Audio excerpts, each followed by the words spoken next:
Greetings,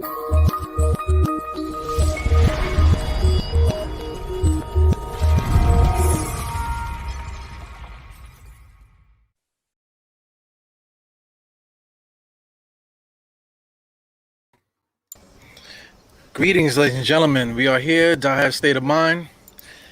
It's me, Evil, and you got State to the right.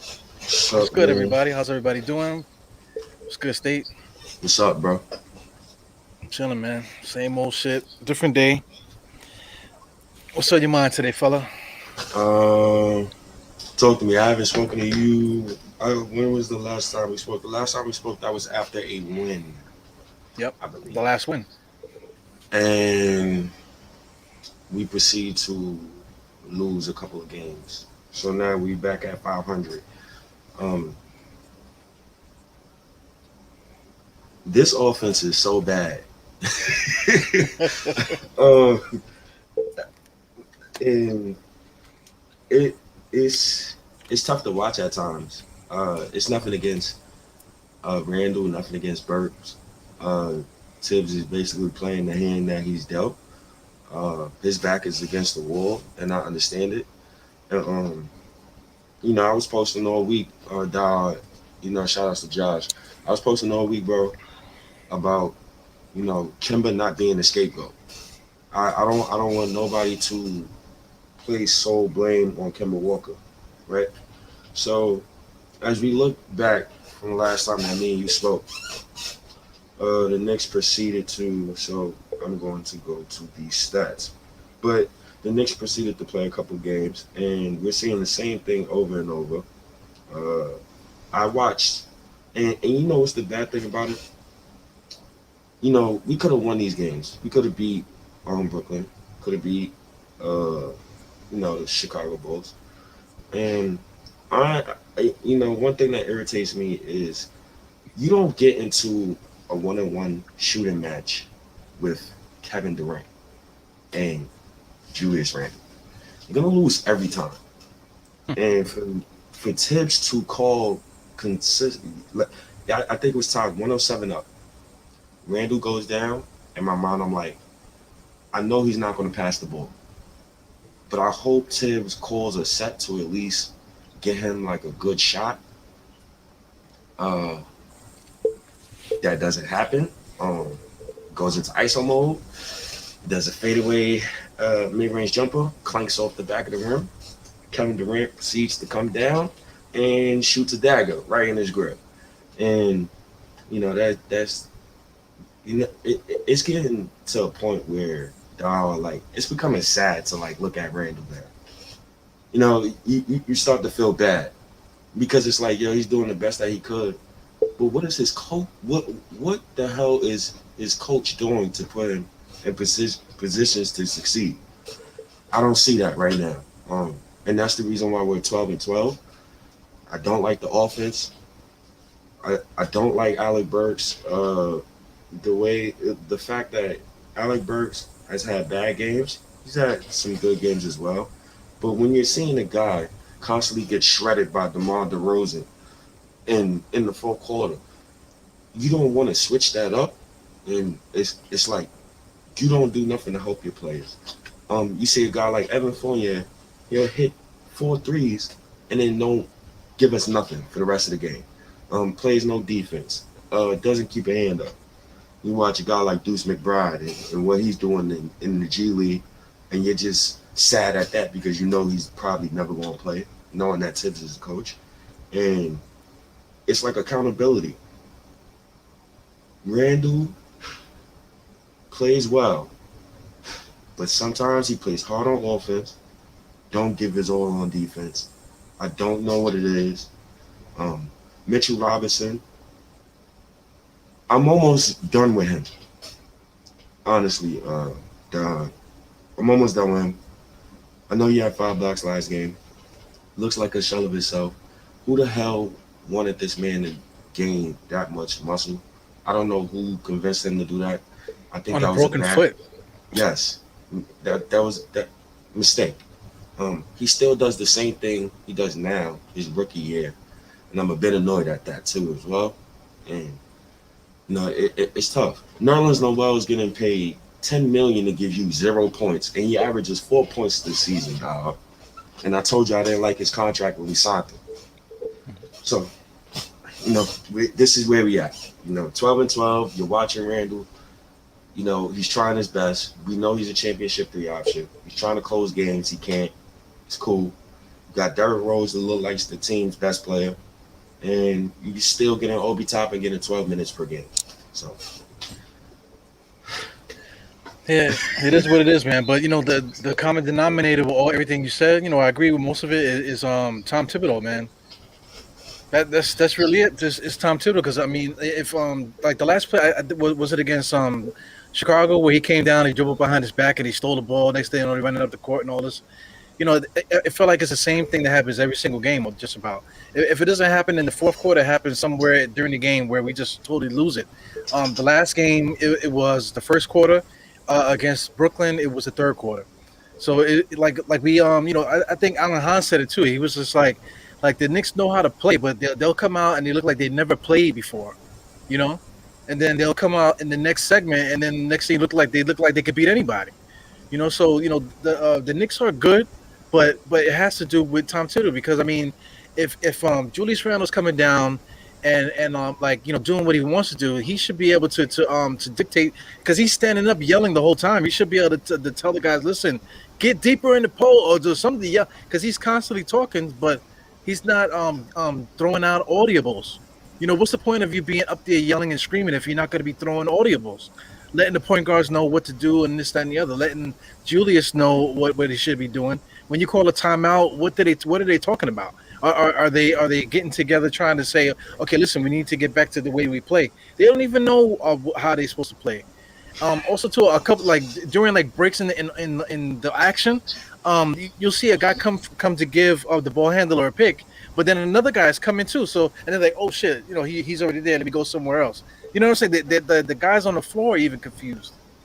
So it's kind of ridiculous. And then also the last game too, we're back to playing guys heavy minutes again. 43 minutes for Burks, 39 for Julius, 38 for Quickly, 38 for Quickly. Come on. Fournier had 32. Mitch Robinson had 30. 26 for Dirk Rose, and then 19 for Obi, 6 for Grimes, 4 for Knox, 2 for Tyler Simpson got ejected. But still, man, we have players on the roster. How come we're not using them, man?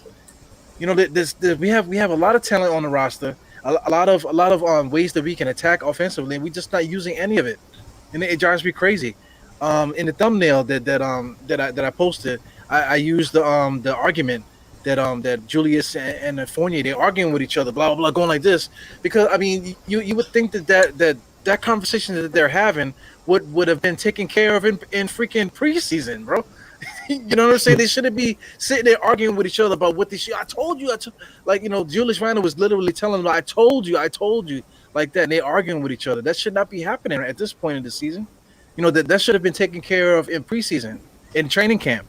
Because they were bragging about how they were together, the whole summer and working out together and stuff like that. You guys were bragging about it, but now here we are in the beginning of December, and we're looking like we never even played a game with each other. So this is kind of bugged out, man. The offensive troubles, and like I said, I agree with most of the stuff you're saying, but whatever we don't agree with, man, but it's still on the same page, man. These guys, we should not be operating this way. It's stupid to me. We should not be operating like this. Um, I when we was down 26-13, I was just thinking to myself, it's the same old thing over again. And then we started getting smoked, and we're getting beat by 20 at the half. And I'm like, yo, I hope these guys come in to the third quarter, and I hope they at least give us some fight, man. I don't want to cut this game off. So they proceed to come back. Usual, typical Knicks. and it's like we get to the end of the game, under 3 minutes. DeMar DeRozan is closing the deal, and to add insult to injury, Evan Fournier makes about $18 million. Alec Burks makes about $10 million. Could have gave that to DeMar DeRozan because he makes $28 million. But people like me who was wrong, said that DeMar would get in a lot of people's way, and close this out. I remember the I think it was like a Euro step and one strong layup, and I'm like, wow, DeMar DeRozan did not look like that as a rookie or a sophomore. He improved his game a lot. He should thank the Raptors, and he should thank Pop too. Pop put some of that, move the ball. He put some of that in DeMar DeRozan. Well, that dribble package that he has now, he got that from that dude that dribble too much, whatever, from Instagram. He's been working with that dude for years, man. So he elevated his handle ability to, like, he's an elite ball handler now. He's a better ball handler than freaking Lonzo Ball, and he's supposed to be the point guard, So DeMar DeRozan's a good player, man. But just to give credit to the Bulls, I don't like Billy. What's his name? Billy Donovan, right? Yes. But the coach of Chicago, I don't like him because he's a college coach. They kind of just do the same thing over and over again. But it works in the pros because if you got a guy like DeMar DeRozan, you know where he could score at. So you just run the same play 20 times straight down, and that's exactly what they did. They ran the same exact play straight down when they trying to get DeMar DeRozan to the foul line.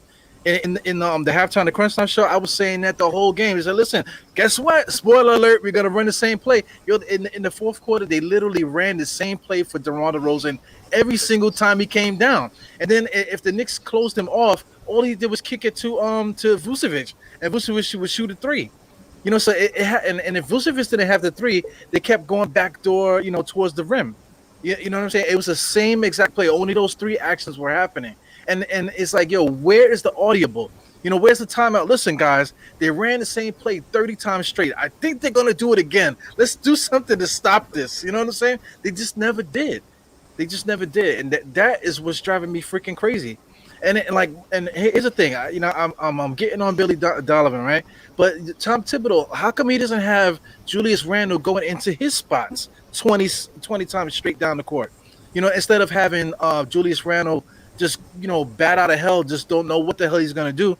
It should be everybody should know what Julius Randle's gonna do. Come down the court, give the ball to somebody else, get your position, get the ball back, turn around, jump shot 30 times straight. We should do that 30 times straight because that should be the bread and butter move for the Knicks. But we don't have that.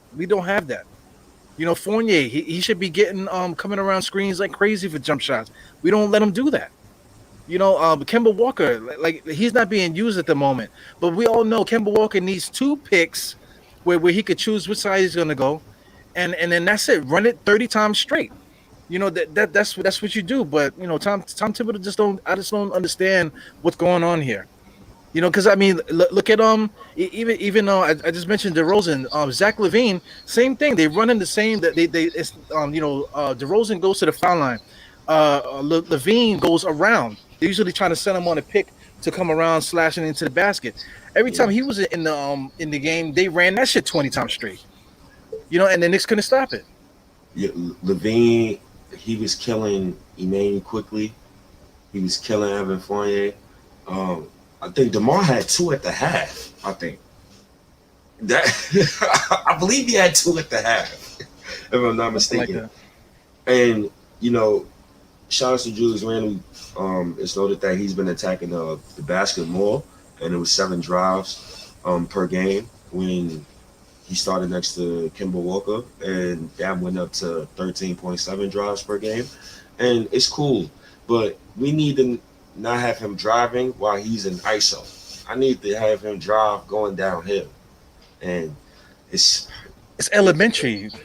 Right, and it's crazy because you don't even want to try to blame him no more because it's Tibbs' stupid offense. His offense is really ridiculous. Like I can only imagine what Nick Nurse could do with this roster. I can't imagine what State could do with this roster if you was out there coaching this team, man. I mean, listen, Julius Brown had 30, 12, and 6 just going crazy, not knowing how the points were going to come. He had 30, 12, and 6, not knowing what the hell's happening. Nobody on the team knows what he's going to do. Nobody in the stands, the coaching staff, nobody knows what's going to happen when Julius Brown got the ball. And he still ends up with 30, 12, and 6. Imagine if we had some kind of philosophy to get him, going, like you said, going downhill. Simply how much more easier would the offense be? How much more the stress level for the team. How low would that be if we could just get these simple movements going on in the offense? It's Um, crazy. yeah, it is crazy. And what's even more crazy is the fact that Mitchell Robinson and Nerlens can't shoot. It kind of clogs the paint for Randall. Um, and it's tough to watch because Nerlens try to shoot, and we all know he can't shoot. So I'll leave him open all day. And it wouldn't even matter. That's just it's such a terrible contract. I hate that contract. Hospital bed should have never got paid. Um, so Thibodeau, this guy, I don't know what he has against Obi Toppin. You seen the other night, Obi Toppin, he subbed him out after Kevin Durant hits a jump in his grill. And he looks dead at Tibbs. And he give him one of them New York shrugs like, yo, come on. You took me out for that? And I don't know. People are saying, well, he was talking to a fan and this, that, and the third. But hey, listen, man, I would like to see Obi more myself. And he's a New Yorker. You're a New Yorker. I'm a New Yorker. We take pride. And I don't think if I had his mentality, I would not take too kindly to be playing 12 minutes a game, and the man motor is always on 1,000. So I don't know. Yeah, man. Against the Brooklyn Nets, when he took Obi Toppin out, that was totally the wrong play, man. He took him out to put Nerlens in. At that point, I think Nerlens had 3 rebounds and he had nothing else. He didn't even have a block, rebound, nothing. He was basically a waste. So I don't understand why you put a guy that was giving you energy and stuff like that and take him out, and to put Nerlens in there. So I mean, I get it. He likes the rim protection. He's going by from what he trusts and what he knows and stuff like that. But at the same time, I keep mentioning the football reference, audibles. You got to be able to change your philosophy on the fly. Look at what's happening on the court. Obi Toppin is never going to get tired. That's like a proven fact of life right there. So you're not going to take Obi Toppin out because he's spent or whatever. You leave him out there because his frantic play was actually boosting the Knicks energy out there. So he needed to stay because against Brooklyn we needed buckets. Another player that should have came back in a little bit earlier was Fournier. He used Fournier to get that three. Thank God he was able to hit it cold as ice. He was able to hit that three to get them closer to try to win that. Yeah, but he should have had Fournier a little bit earlier too, because what's the name quickly was getting kind of cooked a little bit. So maybe we needed some size. So I mean, like you have to look at what's going on in the game, not just go by what your feeling is or who do you trust at the end and all this other nonsense. It's crazy. Same thing with the Bulls game. He took Obi out too soon. Like 19, he had 19 minutes. Down the stretch, he remember he had that move that everybody keeps posting, him going back and forth, the sprinting and stuff like that. I Yes. was killing him though in the halftime show because even though like he was doing plays like that, he also was playing horrible. For every athletic play that he did something else that was like ridiculous. Like that same play that everybody keeps playing. He lost the ball on the fast break on an easy dunk. That he should have just laid it up. That he didn't even have to do all those sprints. He was So rushing. yeah. But you just know Obi Toppin is that guy. So he's gonna give you and take it away. But he's gonna be a plus player out there for you. Because he's gonna work hard. So. No, I don't know, man. At this point, like I said, we shouldn't be arguing. We shouldn't even be talking about this stuff. Like we have so many weapons that we're just not taking advantage of. And it's crazy because Obi Top, I think he shoots like 18% from three, and he's so athletic. You want him cutting to the rim, and I don't know what percentage plays where we run cuts to the rim, but it's not a lot, and he takes a lot of 3-point shots, and I think he should be going straight to the rim. And it's crazy because analyze data. It says Obi Toppin ranks 5th in distance traveled per minute and 18th in average speed of players 6'9" It's or crazy. taller. He's first in distance traveled and 5th in average speed. Get my man a point guard who wants to run, and he has one in Derrick Rose, but And quickly he, too. and quickly too. But he needs to see the ball even more. His passes, even in the Bulls game, I'm like, yo, Obi wide open. They don't see him. Our guards come off of the pick and roll to score. They never come off the pick and roll to pass. This is why Jared Allen might be an all-star this year, because Darius Garland is making him look very good over there in Cleveland. Yeah. So, But I don't know. but check it. Obi Toppin, right? He's not strong. I know he's not strong. Everybody wants to see him in the post and that type of thing. But me and you both agreed that he needs to be slashed into the basket, pick and roll type of thing. So instead of having him in the corner, like that's the whole thing. Tom Thibodeau needs to figure out how to get him going. How do you get him going? Maybe send Obi Toppin off a screen, make him go backdoor for alley oops and stuff like that. Do we ever do that for him? We never do that for him. What's the point of having him out there if we have on half court sets and be running and he's in the corner shooting threes? It doesn't make any sense. If Nerlens Noel is going to be his center when he's out there, when Nerlens Noel is out there, he needs to come out to give Obi Toppin the picks and get him free, so the point guards can give him that pass going to the basket. That should be all day, every day. And it's something that can't be stopped because guys can't stay with Obi. You just said some crazy stats there about his speed. You know what I'm saying? Like if somebody here in a freaking hospital gown at what 10 o'clock at night on the internet is gonna say like, yo, he's this, that, the other. How come Tom Thibodeau and these guys don't see that shit, man? You get what I'm saying? Yeah, and another stat: Randall and Obi have shared the court 106 possessions this season. That's a crime. That's a crime. You don't have to play Nerlens, bro. You don't have to play him, bro. You don't have to play Taj every night. You don't have to play. If Sims is available, you could play him, bro. You could play. I'm pretty sure he's going to give me more than Nerlens right now. Yo, those are all situational guys, man. We should be able to just rotate those guys. Let them go. Let them just keep coming out and keep punishing other teams. You know what I'm saying? We have the personnel. I don't even know if Tibbs could. I don't even know if he's the coach to do that. And then it's crazy because during these possessions, the Knicks have the effective field goal percentage is 59%. That's in the 98th percentile in the NBA. Their defensive effective field goal percentage is 42.6%. That's 97. That's in the 97th percentile in the NBA. I don't know what more evidence do you need of these two playing together.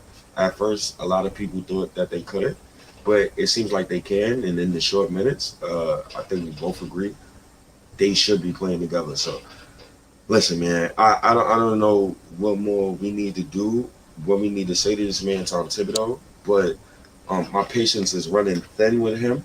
I told you before at Game 20, if we still look the same, I want Ben Simmons.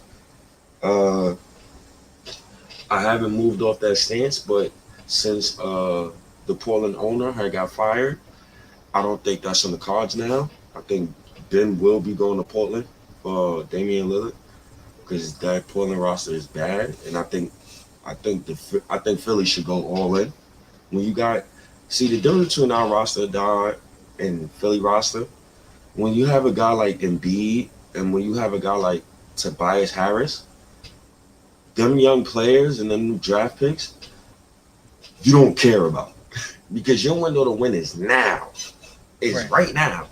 So if you could get a guy like Dame, you might have to go all in on that. And because Embiid and Tobias Harris is not beating the Bucks by themselves. Not in the playoffs. It's not happening. You need more firepower. So let's see, man. So there's reports now out there now saying that that's a possibility, Dame, for Ben Simmons. Hell no! I was just thinking that's just a hypothetical. Like that came to mind as soon as the owner got let go. So that's just a hypothetical. Ben Simmons, he's sitting out. Portland, they probably don't have a mandate. I don't think he's vaccinated. So it should work out for both teams, honestly. Yeah, I think so too. Portland. I'm not Portland. Philly definitely needs a different look at point guard. They actually need help. They, like you said, Embiid and what's the name can't do it by themselves. And Dame out there, that definitely would be great for them. They love point guards. Even we were talking about Wall too going to Philly. But anything, like Dame for Ben Simmons makes sense because over there they have CJ and they got the other guy that they got from Portland, Powell. So they got those two guys. They can be in the backcourt, and they still got young guys over there. And Ben Simmons can be their small forward, playing point guard from the small forward spot. So it works because they don't really have a small forward kind of guy there. So that will be actually entertaining. It'll be a fast paced team, better passing, everything. This will work out great for them. Yep. And it's a wait and see. I told you how I felt about this roster, bro. I told you. You told me, and this was before this is the last time we spoke.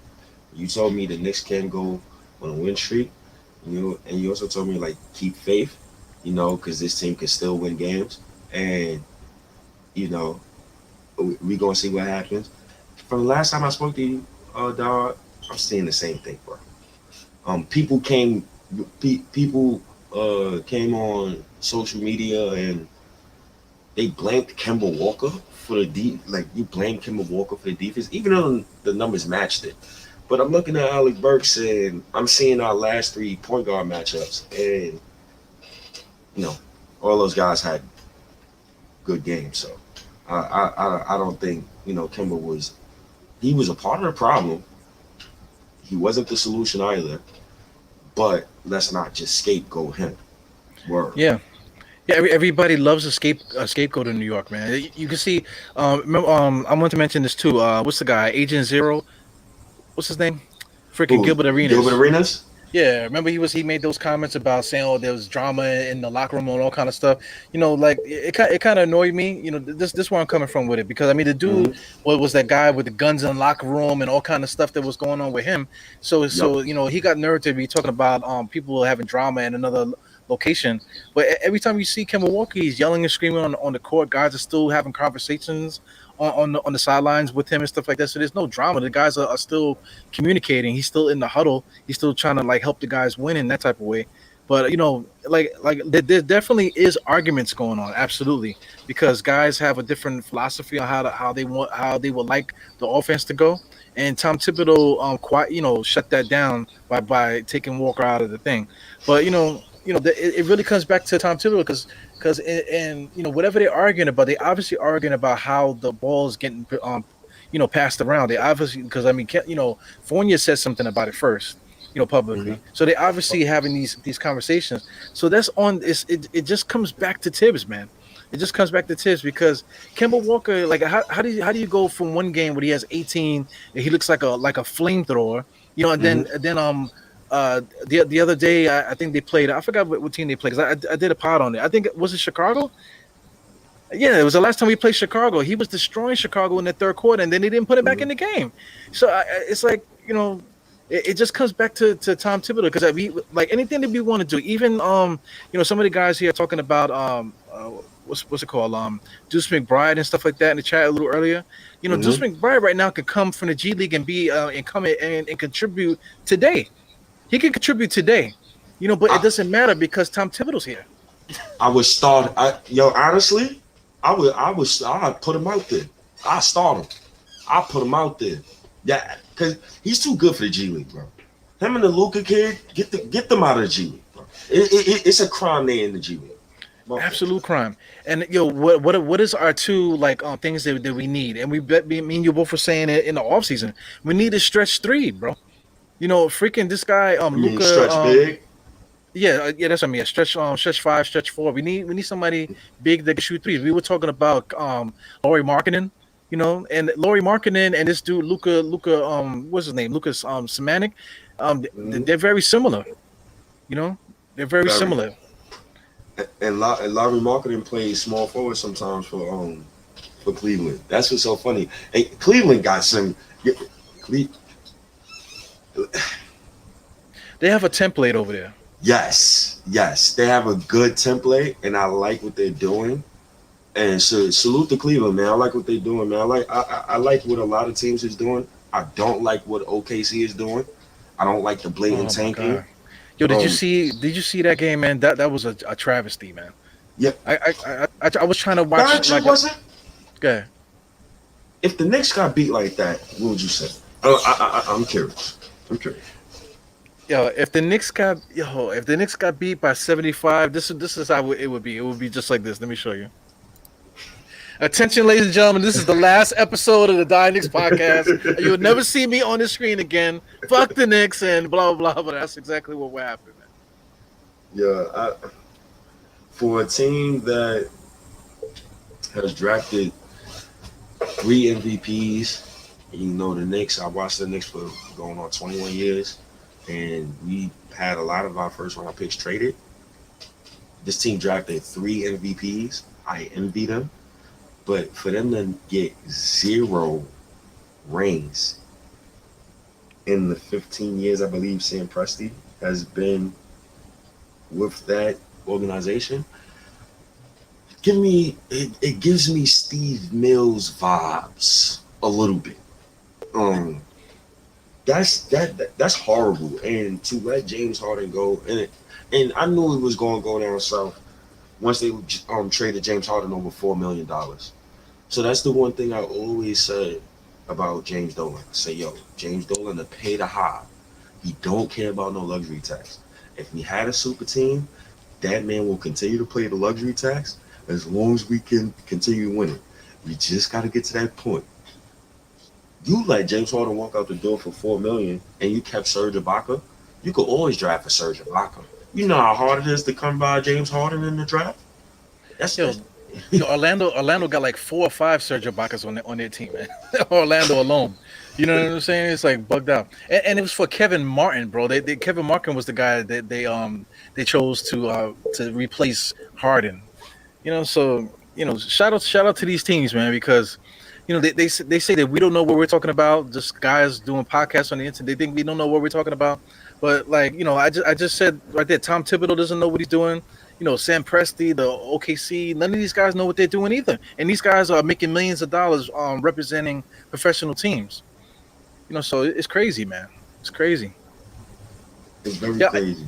I would love to have the opportunity to do anything like this, to being responsible for these type of things. Because if you can make these astronomical mistakes that these guys are making and still continue to get jobs year after year, different organizations and stuff like that, then what's going on here?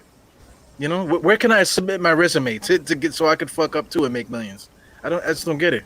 That's a fact. And honestly, I think the league need to step in. This is ridiculous. The OKC Thunder has 36 picks over the next 7 years. You have 36 draft picks, bro.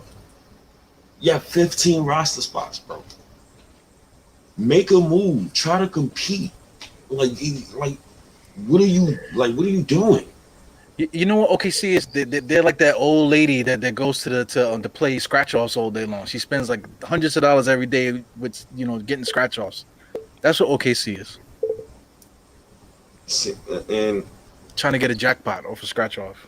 I don't know, man. They got some good players over there. You got Josh Giddey, who I would have loved him on the Knicks. I like his style of play. I like Josh Giddey. You got Shai Gilgeous-Alexander. But it's like, what else do you have? I like Isaiah Roby, man. I like Theo Maledon. Like I like some great players, but you gotta build something. You just don't. Now see, that's a team I would be mad at. Like I know I love when the young players play, but don't give me a whole 10-man rotation of young players. Like at least give me like 2 vets in there. Give me somebody I can identify with. Some OG in there who, because that's why you get beat by 75 points. You ain't got no OG in your lineups, man. Yeah. Also, too, like I know you play fantasy, man. You can't even look at OKC's players to help your fantasy team because they're constantly pulling guys out the rotation. I told you Josh Giddey was going to play. Yeah, but Josh Giddey, he's also in and out the lineup too. I'm quite sure he's not giving you a lot of stats right now. He's not even playing. A guy like Poku should be getting a lot of minutes. Roby should be getting a lot of minutes. Baisley, Jerome Robinson should be getting minutes. Terrence Mann, I think Terrence Mann started for the first time in that blowout. So I don't know what they're doing over there. They're just wasting our time too. They're wasting the OKC fans too. Like why even have a franchise there? You're not trying to win. You're not putting out a good product over there. You're just wasting a whole big arena resources from a state and a city. You know, get the hell out up out of here and go back to Seattle where you came from, man, and stop fooling around. You know. Yeah, that's disgusting. Go ahead. Yeah, I mean, because I mean, when it comes down to it, it comes down to revenue. You know, revenue and this, that, and the other. You know, the NBA really should step in. You know, because I mean, they stepped in every once in a while. They changed the rules, you know, I remember they was talking about having David Stern come in and run the Knicks for a little while because you know James Dolan was messing up, or whatever. You know, they was talking about that. You know, they literally need to go into OKC and just make it like just like either dismantle the team or just have the league just go in there and just take it over. You know, just to fix it back up. You know, Yeah, because it's bugged out. yeah. This would have happened on David Stern. No, this would have happened on his watch. He would have fired Presti. He would have fired Presti the day after today. He would have fired Presti. Yeah, or he would have he would have forced Presti to have a press conference or something. Because that's like you're not even trying to compete.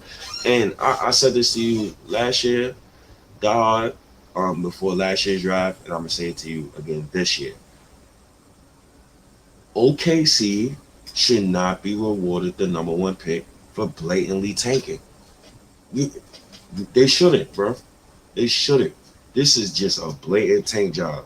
Blatant tank job. Detroit got their pick last year because their roster was just actually bad. Like they actually stunk up the joint. And Yeah, Detroit didn't have a Shea Gilgis Alexander on the roster. And OKC held Shea out. So right.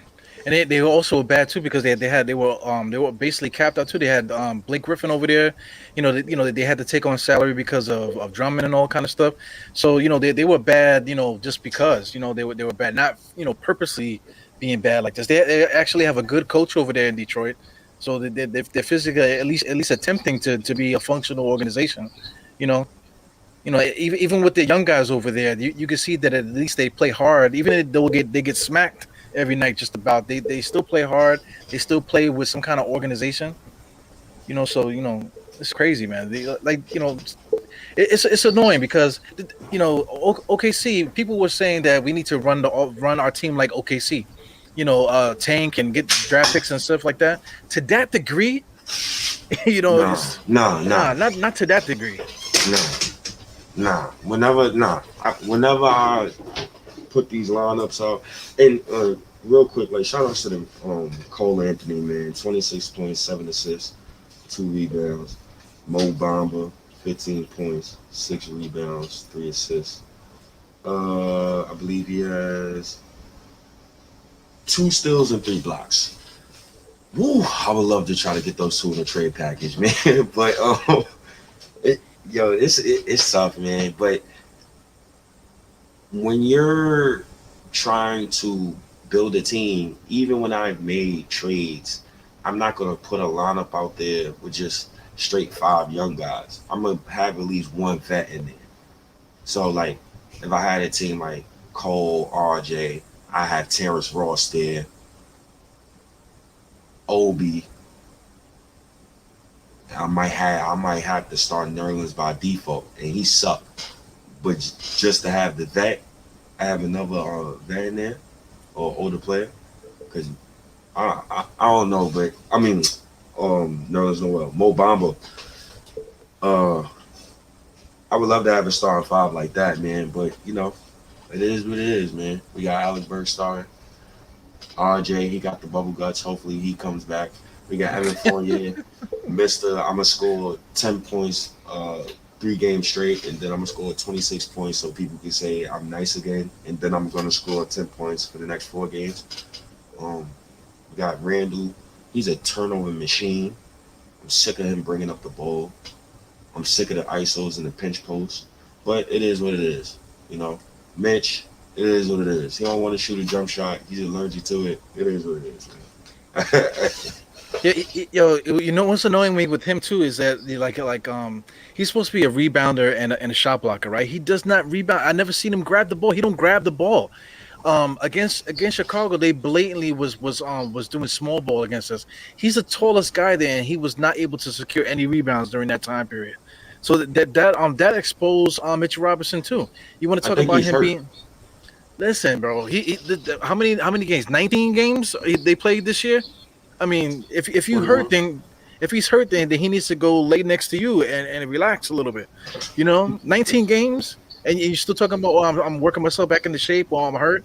Man, if you don't get your ass up out of here, you know what I'm saying? You 7 feet tall. You should be grabbing rebounds over the 6'4" point guard a point guard that they started at power forward. You should still be getting rebounds over that dude. I'm talking about what's his name? Green, JaVale Green, whatever his name is. Jermichael Green, Jay Green, something Green. Yeah, something Green. I'm trying to get his name here. Javonte Green. Javonte Green. Yeah, my man was like is like 6'5" and 205. That's like Michael Jordan. Little guy. He can't get rebounds over him. It's a shame, man. It's tough, man. But he still had 12 rebounds. But I don't know what it is. Like, this team don't get the clutch rebound. They don't get the clutch bucket. They don't get the clutch steal. Like, Alex Caruso, prime example. He was so annoying. He's a good player, though. Yes, he is. I'm not gonna lie. He earned his money. You pay him. I don't know what his contract is. I think he's getting $13 million a year, something like that. But whatever he's getting, yeah, he's earned that money. He's the player who does all the dirty work. He don't need a bunch of shots. He gonna do all the dirty work. He stripped Obi. He stripped Randall. He stripped Burks. He caught an alley-oop too, a highlight alley-oop dunk he caught too, man. Caruso he's a ball player, man. I really like him a lot. He's a baller. Yeah. He's a baller. He's a winner. He's definitely winning. He's actually a perfect guy to have with all the top heavy guys they got there. They got Zach LaVine, DeRozan, and Vucevic. That's top heavy, man. So to have Caruso coming in and mix of those guys is perfect, man. Perfect fit for him over there. So shout outs to Kevin Knox because he came in and he hits a three. I think the score is 76-60, and we proceed to come back. I hope I don't, go into next season and wherever Kevin Knox is at, and I hope I don't regret watching Alec Burks this whole season. So, dog, you just be prepared for that narrative. Just telling you now, because if he shows any signs of life, I'm going to be very annoyed with Tibbs and Co. I'm going to be very annoyed with them. On top of the fact that I know Leon Rose didn't draft him. So if you didn't draft him, okay, cool. Why can't you play Grimes more than 6 minutes a game? It's amazing. Especially with RJ. Especially with RJ not there. There's no reason to play our guys 40-something minutes, bro. There's no reason. I don't know, man. I don't know if he thought playing Burks 43 minutes, 3 for 10, 1 for 5. I don't know if he thought that was going to help him win the game. I guess, man. I guess. I don't know how he does not. I'm looking at quickly, he played 38 minutes. I'm looking at Evan Fournier, he played 32 minutes. You could have sliced those guys' minutes down, brother. By 10. God damn. He could have cut all their minutes by 10. That's a whole player right there. That's a whole nother rotation player we could have put in there. I don't know, bro. And the only reason why, see what's funny when I watch Knicks games now, I look at the other teams, and I look at their rotations, and I look at their minutes distribution, right? So I'm looking at Chicago, and I noticed they only played 4 guys off the bench, but who's not playing for Chicago? Kobe White. Javonte Green. I believe he's either undrafted, but he competes. They have him playing power forward, man. Yes, but that's unconventional. That's thinking outside the box. I know you criticize Billy Donovan, but that's all right. You that's okay because DeMar needs space. I mean, it's logical, right? But the point I'm getting at is he only played 4 people off the bench because Kobe White did not play. He definitely would have played Kobe White this game, so he definitely would have ran 10. But look at the guys. Lonzo Ball 34 minutes, Zach LaVine 35 minutes, Nikola Vucevic 34 minutes, Javonte Green 29 minutes. Okay, DeMar DeRozan, he played 38 minutes, but the man was hot. How can you sit him in the fourth? Yeah. Well, let me give you the stats for Chicago. The last game the Chicago played, Chicago against Charlotte, they scored 133 points.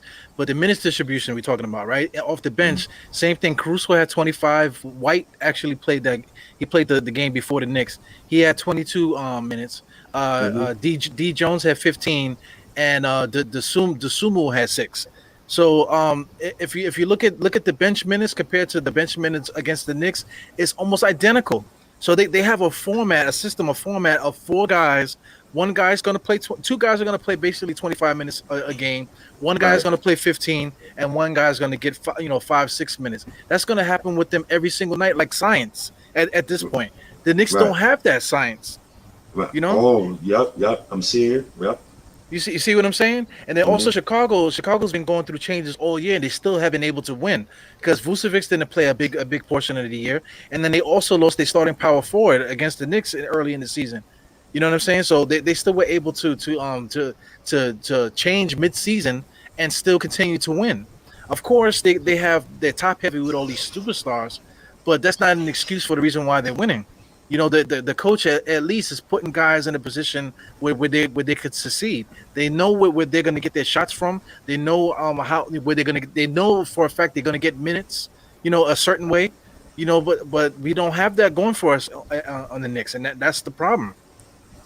So, I'm looking, and one of my favorite games for the Knicks this season. I'm gonna always go back to this game. Was us versus the Hawks. And yeah, I mean that should save the season for us, man. Because when I look at that game, and it's like, how can Tibbs not go back to the lineup with all the kids on the court? How do you not go back to that? And even if you want to, let's say if you do want to play Burks and Evan Fournier and RJ Barrett and starting lineup. Okay, fine. No problem. But off the bench, though, I should be seeing Rose with Quickly, with Grimes, with Obi, with Sims. I should not be seeing Nerlens Noel no more, bro. He's been bad. And it's not even, he's been so bad, bro, that teams ignore him now. I'm seeing him miss bunnies. You're making $10 million, bro. You're giving me 4.1 points per game, bro. That is really bad, bro. And remember when he was putting out those pictures and he said, Nerlens might be a stretch 5. Come on now. Come on, bro. So, I mean, I guess, bro. And you want to know what's funny?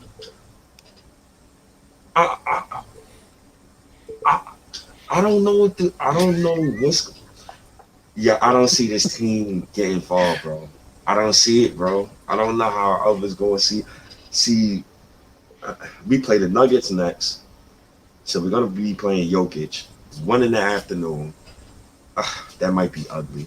That's a catastrophe right there. 1 PM. 1 PM. I already know what that's hitting for. So. I think I should just go about my day. Just don't even worry about that damn game. And then we got the Spurs. Okay, I think we could beat the Spurs. Oh my God, if Alec Burks get locked up by Dejounte Murray, oh God. The Spurs are playing good ball, man. Yeah. They can go really deep. They basically got like 10 guys that do the same exact thing. They all the same height. They all do the same thing. They got like 10 guys over there that do the same thing like that. You know what I love about the Spurs? And somebody in the thread, you always get into these debates. He tried to compare Tibbs to Pop. You don't ever compare Tibbs to Pop. Pop plays the kids. And that is a fact. He will play the kids over vets. And that is a fact. Every time you look at the Spurs minutes distribution, it looks ridiculous. They play You're literally. I'm looking at minutes distribution for a game. He played all 15 guys, and 1, 2, 3, 4, 5, 6, 7, 8, 9. At least 9 guys played 10 minutes, and at least 8 guys played at least 15 minutes. That is ridiculous. Yeah, that was like the last game they played, right? Against was that Portland? I'm looking at the Portland game. Yeah, Paul. That's the exact game I'm looking at. That's crazy. But look at the production. Everybody produced. Everybody. It, true, very true. But look at their offense, though. You know, Tibbs' offense is. I remember Kawhi said it. It was either Kawhi saying it or Pop saying it. But one of them said, if I call a play for Kawhi Leonard, it's not for him to score. It's him to pass the ball. So I don't know. I'm looking at another game, bro. All 15 guys in the court, bro. I wish Tibbs would do that. Save Julius Randle. Yeah, but that's a testament to coaching, though, because Popovich coached these guys to the point where he could put anybody in the lineup, and they're gonna be able to know what to do at all times. See, he trusts not just his 8 guys that he trusts. He trusts the whole 15 guys. Everybody on the roster could contribute. So that's the difference between Tibbs and Pop. That's the difference right there. And Pop drive players that fit his style. You think Bates Diop, could start for Tibbs? Yes, I do. But you know how many minutes he played? 18 minutes. And Pop got a formula. He always plays Byron Forbes, Lonnie Walker, Devin Vassell, 10 minutes or more off the bench. Everybody else, they'll play at least 3 to 7 minutes per game. But still, that's something I'm dreaming for. Knock on wood. If something happened to Randle, bro, he's gonna get fired, bro. I'm telling you right now, he's gonna get fired. And something happened to RJ Barrett, I'm definitely calling for him to be fired every time we record. That's first thing. So he needs to get it together, bro. He needs to get it together. Yeah, I could see a Jeremy Lin type of situation happening, man. Let's say if Julius get hurt and then he got to forcefully play certain other guys, and it's gonna be a Jeremy Lin thing. Obi Toppin gonna have to be the starter. He's gonna all of a sudden become something. Then now you got to use Deuce, and Deuce is gonna come in here and do his thing, and he'll be saved the same way that D'Antoni was saved. Because D'Antoni was an idiot also. He only had a certain type of guy, a certain type of style he wanted to play. And then due to injury, the player saved his career for like an extra year or so. So we'll see, man. I hope it doesn't get to that, man. I really don't hope it. I hope it don't get to that. Yo. Me neither, yo. But look, think about it like this, bro. He only plays certain players in certain lineups, not because he wants to, because he's forced to. Right. He's forced to play Randle and Obi together because both his centers is hurt and Taj is out. Not gonna fool me, bro. Yeah. You only do these things because these players be hurt. So I don't know, but he has to change. I never understood, for the love of God, why he would play Julius Randle 12 straight minutes every first quarter, bro, of every single game, bro. You do not want to switch that up, bro. You have to be kidding me, bro. Yeah, something's got to give, man. So I mean, we both in agreement. Stop letting Julius Randle bring it up. He could bring it up sometimes, but not at the degree that he's bringing it up now. Find your point guard, give it to your point guard, let them bring it up, or not even your point guard. At least let the shooting guard bring it up. Jesus Christ, let him bring it up. Or if Julius Randle brings the ball up, immediately give it to your point guard. Let Julius Randle get into position. I think that's what we all want. we all want. We want to see Julius Randle get the ball about 15 to 12 feet away from the basket, and that's his office. That should be his office, and just let it go from there. I think that's what everybody wants, and I think if we do that, I think that simply would change everything.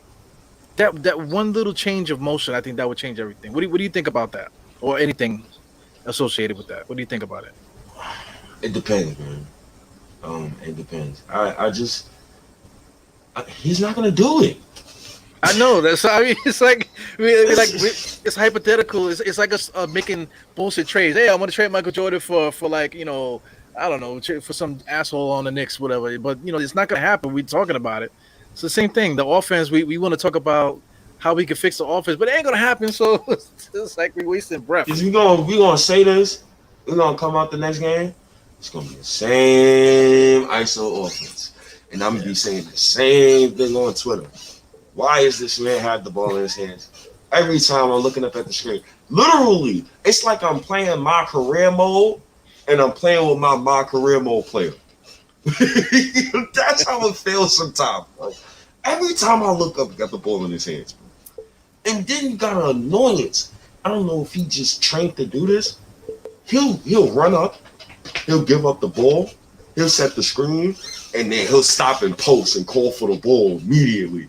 It's like, damn, bro, I don't want to run to the rim. But that's coaching. That's coaching. He will look damn good in the Steve Kerr will have Obi looking like. Steve Kerr would have Julius Randle. He would make Julius Randle MVP. Oh God, yeah. He would make him an MVP.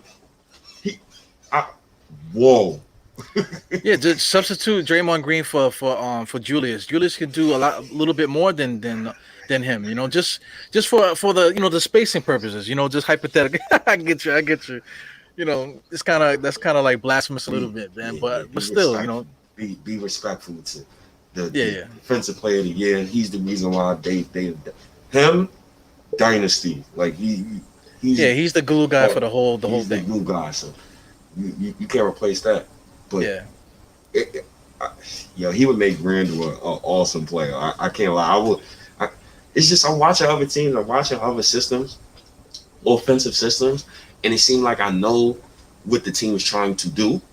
I know what they're trying to run, and it's always secondary, third actions. I'm watching Philly play. When Embiid get a post up, somebody cutting. So as soon as he's turn his big caboose around and he looking, somebody's already cutting. Then you got Maxey, he's sliding, he might cut as well, but watch a Trae Young, constant pick and roll every play. He literally pick and rolls you to death. He pick and roll so much, I get annoyed at it. Like, damn, can you give me some ISO? Yeah, but when they do those movements, the same way to like the Knicks. When the Knicks run their offense, we already know it's gonna be stagnant. But like you said, like Atlanta, when they run that, they can run the same play. Chicago run the same play, but you know what's gonna happen, and it happens, and they do it 20 million times straight down. The basketball is so simple. It's so simple, man. Tom Thibodeau makes it so hard for us. I don't get it, man. So it's tough, man. It's tough. It's tough. It beats me, bro. Yeah, I know, man. It beats me, bro. So I mean, just like you, man. I know you're scrolling through stats. I'm looking at stats too. I'm just looking at it like I'm just shaking my head. I don't even want to say nothing about it. It's just like, man. Speak, man. Speak, man. It's just we just running around in circles, bro. Whatever we can do to improve this team is right on the roster. We don't need to make a trade or nothing because like the thing is, like a lot of people are asking for trades, but if we make a trade, we still got Tom Thibodeau here. So it's like that's the time. It's the common denominator. If we let's say it could be anything. Let's say what the Knicks we trade who's on the Knicks, man? Let me see. Let's trade I don't know. A Fournier for Dame Lillard. You know what I'm saying? Fournier for Dame Lillard, right? Okay, now we got Dame Lillard. We traded him for Fournier. Wow, the Knicks are doing so good. We get Dame Lillard. It's going to be the same shit. Dame Lillard standing by himself, ISO with 4 players in the corner, no moving, no cutting. It's going to be the same shit, no matter what. You know what I hear from your voice? Like you're over Tibbs. I'm over it, man, because But the thing is, he is a good coach. He prepares the guys properly the way he should, but he does not make the audibles. He does not make the changes in game that you see great coaches make. He does not do it. So, Mr. Hernandez, you say don't blame the coach, right? Yeah, I was So about to say something the, too. the Yeah. definition of insanity is doing something over and over and expecting different results, and that's what Tibbs do. So Hernandez, I need you to tell me what where should the blame lie? You know? Yeah, should we just take a piss break while he gets his thoughts together?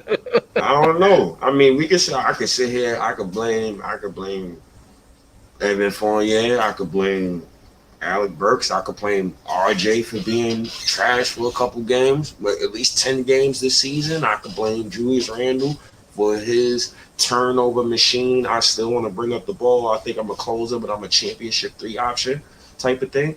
I could blame Nerlens Noel with his 10 million and he don't know how to play basketball no more and he averaged less points than Frank Ntilikina this season. Like, there's so many people I can blame. Mitchell Robinson, drop back coverage. He's letting Vooch. I don't know what Vooch got against the Knicks and Mitchell Robinson in particular, but every time he sees Mitch, he sees soul food. They need to stop having Mitch on that man. Yo, And but um that's Billy Donovan too. Billy Donovan, the first like 5 or 6 plays was straight up, Vucevic's pick and roll for Mitch Robinson. They were attacking his ass. You know, and it was the same play. You it was running the just same pick and pop, the same pick and pop.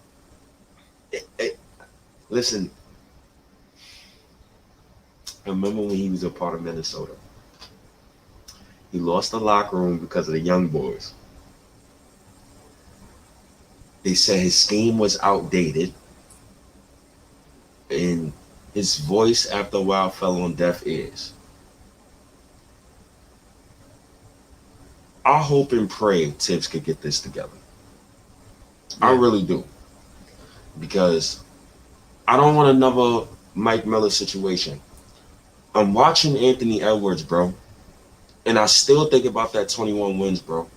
And I told you when Mike Miller was playing Alfred Payton and Mo Harkless after the All-Star break, I told you how I felt about that. I told you how I felt about that. And you Yeah. won meaningless games.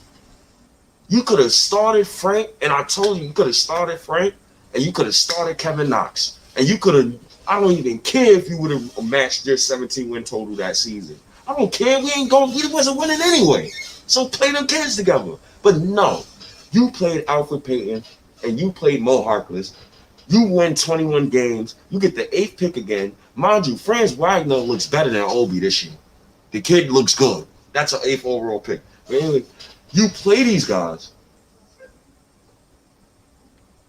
and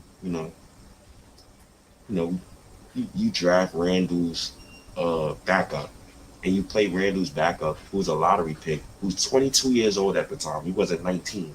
You play him 11 minutes per game, and he averages 4 points. He averages less than Frank Ntilikina. That's the barometer now. I gotta hope that my draft picks average less than Frank Ntilikina. That is sad. And this year, didn't I tell you he's gonna average 15 minutes and about 7 points per game? And I was laughing. I said, I'm putting. Yeah. So So this is the comment we was waiting for. this, you see it? How you get the NBC? How you get it? Because I what don't you do saying, You see Mr. Hernandez? Mr. Hernandez? Tibbs will get it together, bro. Relax. What? You relax. I can't relax, man. My Knicks keep losing. Wait, Yeah. hold This on, this is dog. yeah. This is what Mr. Hernandez said. Well, that's Jared Friend. I'm not sure if you're a male or female. Not sure. No disrespect, but you said don't blame our coach, and now uh you say don't panic. Tiggs will get it together, bro. Relax. Okay. So then what's the problem then? So our problem is that we shouldn't just say anything, all right? So hey, good night, everybody. Right? What's the point of talking about it? If they get it, they'll get it together. Just go back to what you were doing before, I guess. Right? I don't get it, man. It's crazy, man. I love that soulful thing too. That was funny. But man, it's crazy. It all comes back to Tibbs. Like Geraldine. Shout out to Geraldine. Always here every single pod. But I hate to do that blame game because I don't like to do that. I used to do that when I was younger. You know what I'm saying? I don't like to do the blame game. But every night, like I said, State said, the definition of insanity. What is the definition? You're doing the same thing every single night and expecting different results. That's the definition of insanity. So if you're doing the same thing over and over again and expecting Julius all of a sudden to do something different, or expecting our guys to do something different, how could you go on like that? That's insane. Listen, I don't want to panic, bro. I told Diehard how I felt about this roster at the beginning of the season. I told him about this roster the night we signed Evan Fournier. I told him how I felt. The almighty fourth seed, I did not like that almighty fourth seed. And then to add insult to injury, we got smacked around by the Hawks. And then you draft Grimes to not play him at all. And your reward for the almighty fourth seed was Evan Fournier for $70 million and re-signing Alec Burks for $10 million. And then you give me hospital bed, aka Nerlens Noel, for another $10 million. You spend $38 million on that? Yeah, add Walker to that mix too, Then you resign Randall. And I watched Randall miss $100 million. People made the excuse for Julius Randall said that he just had a newborn kid. Yeah, I was saying yo, OG, you hear that? You hear that excuse?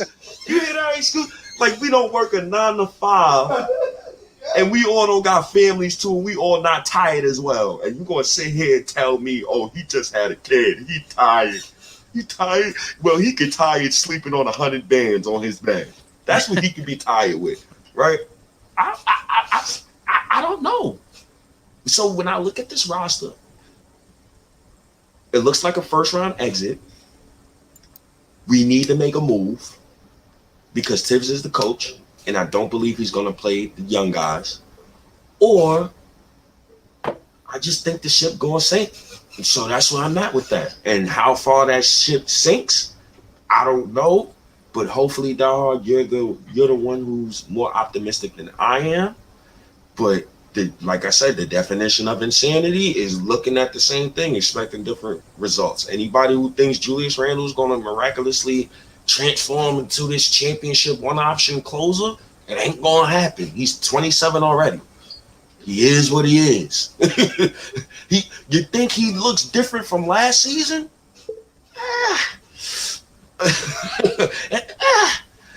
Mitch look different from last season? Do RJ look different from last season? I love RJ.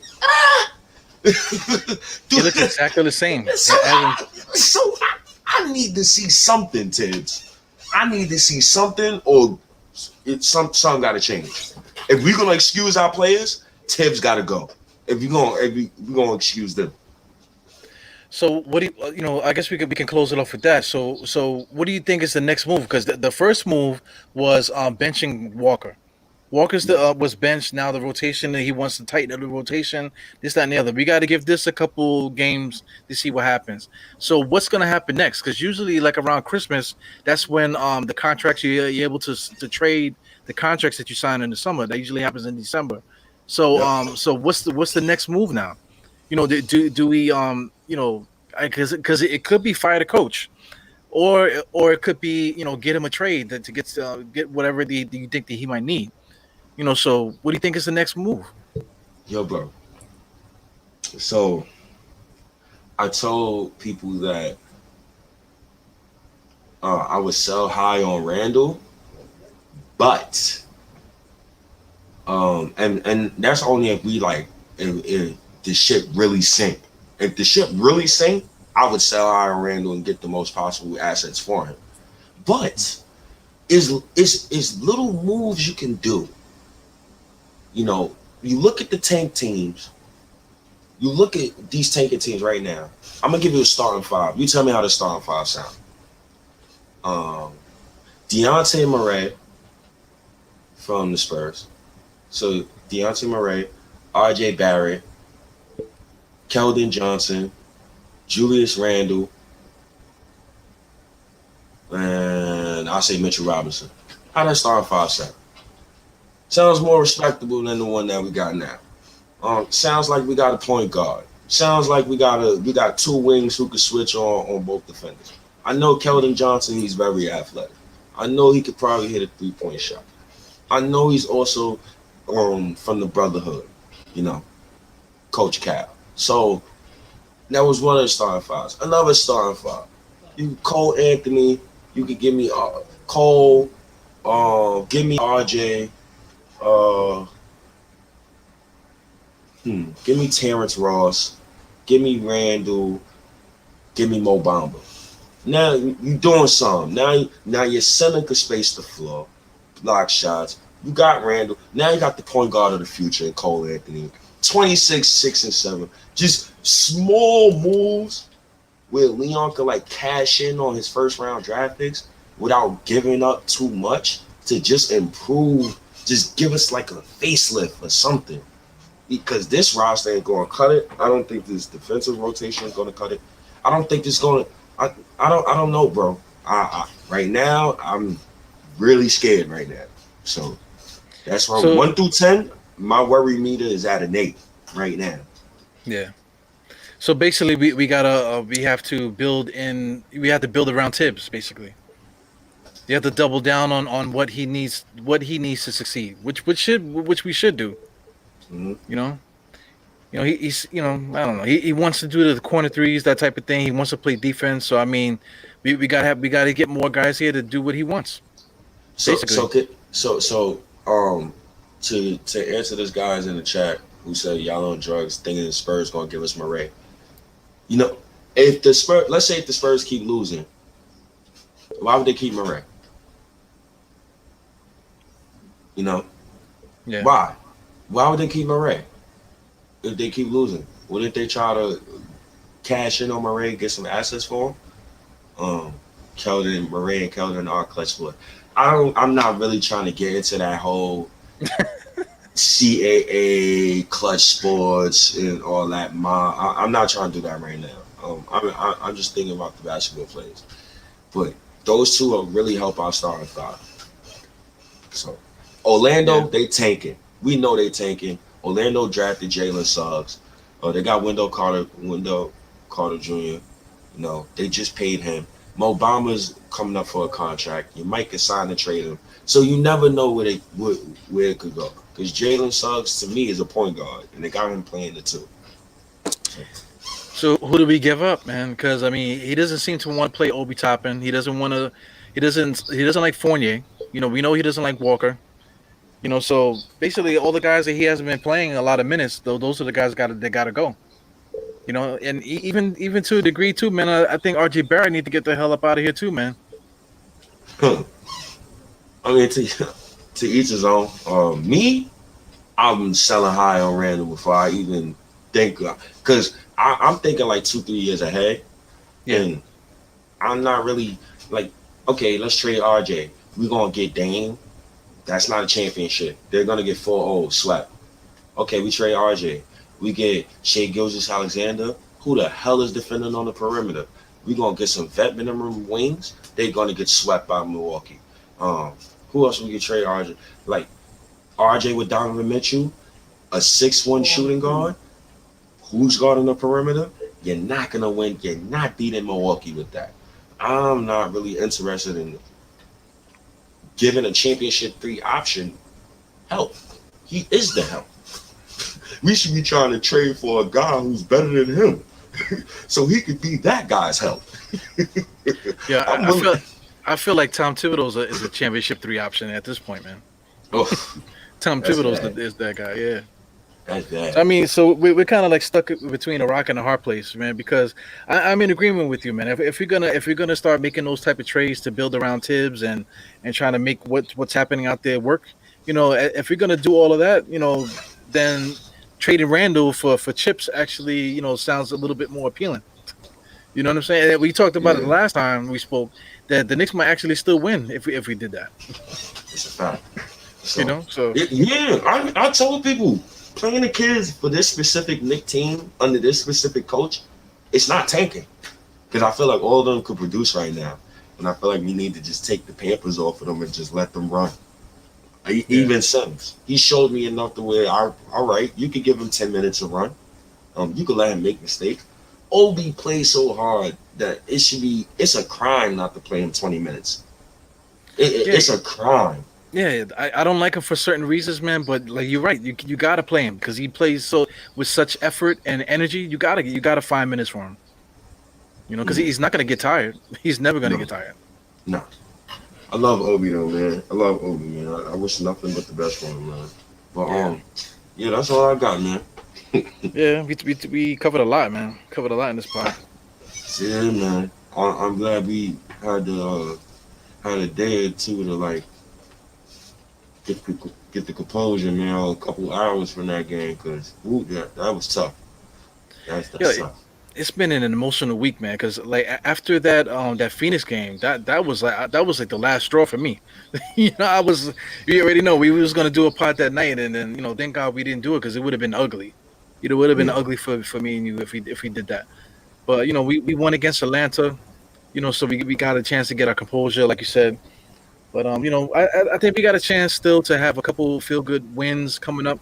I think we might be able to beat Denver. I don't know. I feel like the Knicks can win every game that we play, but we can also lose every game too. So it's crazy, man. I mean, think about it. Things could be worse. Like you could be like the Indiana Pacers, right? And this is my thing. I don't never want my Knicks to be like the Indiana Pacers, right? You got Domantas Sabonis, Malcolm Brogdon, Miles Turner, Karis LeVert. Your team is 9-16. You're a team that's and I tell people all the time, you're just winning for the sake of winning. That's a team. You're not even winning, but you're just trying to win just for the sake of winning, bro. I will put all 4 of them dudes in a trade package for somebody. I'll put all 4 of them in a trade package for somebody. You kidding me? Maybe that's the team we need to look at, Indiana Pacers, because Brogdon would look nice in the group that we have. I would. I would love Brogdon over there. 6'6", he plays exactly. He's the perfect guard. He's just a guard. And I know Tibbs will love him, but I'm scared. I'm afraid of that too because he's injury prone. He got injury prone history, and that under Tibbs, I don't know, man. Yeah, man. Fournier, maybe Fournier for Brogdon, and maybe some little chips in there to entice Pacers.